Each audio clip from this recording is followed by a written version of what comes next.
Mr. Bob Pollock with us this morning, as always on a Friday, brought to you by Marcus & Mack, a law firm representing injured people. Bob, good morning. Good morning. From the Extension Service here in Indiana, if you want to call and ask him a question, call 479-1160. We'll get you on the air with Bob. So you're telling me that fall is for planting. Most people wouldn't think that. Yeah, that's a slogan that was used a number of years back, and it still holds true today. Mm-hmm. There's a lot of opportunities to plant things, late summer into fall, because there's a lot less stress on plants at this time of year, because we've got usually cooler days,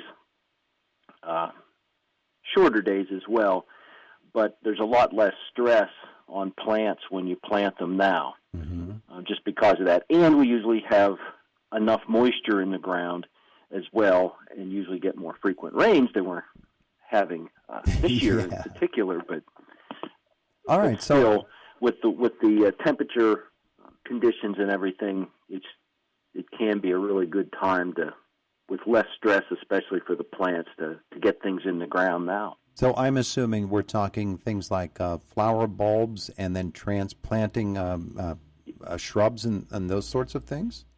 Yes.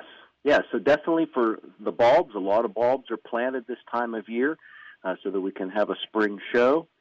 And then also many shrubs as well as trees can be planted now, whether they're in the we have so much more adaptability now with plants grown in containers. We have a lot more flexibility in being able to plant those now. So it's a good time to do that. So if you're trying to change things, or maybe you had some plants die and you need to replace them, if you get them in now, it's a good time to do that. Okay. Nothing along the lines of food crops? I'm thinking garlic or things of that nature? Yeah, well, in October is a good month to get the garlic in. Yes, definitely. Okay. We would like to have that in the ground now, preferably. Usually we try to target the beginning of the month to get that job done, just so it has ample time to get established and actually germinate and start to grow this fall. It's good for those cloves to be able to get a root system started, and as well as a top growth, because the winter will not harm that top growth. It's a very tough, hardy plant, and that really helps if you can get it established and get some growth on it this fall. That helps it over winter with a little larger root system with the freezing and thawing in the soil. That also helps hold it in place, and then that keeps you in time to get, when we get to harvest time next July, that keeps you on track for that. Okay. One of the things that I know that in past years we have discussed with people, and usually comes up in spring, is fertilizing lawns and things of that nature. And generally we say, hey, you should have done that last fall. Is that something that should be done right now, fertilizing lawns or other plant life?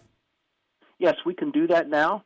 Usually, and a lot of the turf fertilizers will have winterizer printed on the bag, so it's a lighter or less amount of nitrogen that's in the bag, which is okay because we're not getting a lot of growth this time of year. But we still may need, and depending on how often you've fertilized during the year, will help indicate whether you need to put that on now. But usually a treatment now going into November is the time frame that's applied, just to give it a little extra boost. And a lot of times that'll have a little bit of phosphorus in there, although most of the materials anymore don't have any phosphorus at all. Might have a little potassium, and then they might have a little bit of iron in there. We have talked in the past about cover crops like wheat and things to put in your garden and have them planted by now. But are there other things that you can do in the garden right now in terms of fertilization that would show the benefit next spring? Yeah, and usually with the vegetable garden, if let's say we've done a soil test, we've determined that we're deficient in some nutrients. Now especially can be a good time And if you're also going to establish a cover crop, you can get that all done at the same time, but apply some nutrients as well as get the crop seeded. But liming, fall's a great time to get lime on if you need it. Uh-huh. We sometimes get into these habits where, every year we just throw some fertilizer down and throw some lime down. And oh, yeah. Well, growing up, that was the deal. My neighbor, every fall, without fail, without testing or anything like that, it was time to lime the yard. He did that every single fall. And as long as it's a small quantity, that may not do any harm, especially if things are about where they need to be. It's when we put too much on every year, year after year, that we'll adjust the pH too much. So we'll make the soil too alkaline by adding lime to it, or too sweet. Sometimes people use the word sweet and sour, alkaline versus acidic. But we can definitely overdo it with that, and we can overdo it with fertilizer. And phosphorus is one of the nutrients. And in a fertilizer bag, we have nitrogen, phosphorus, and potassium. Those are the three numbers. They're always in that order.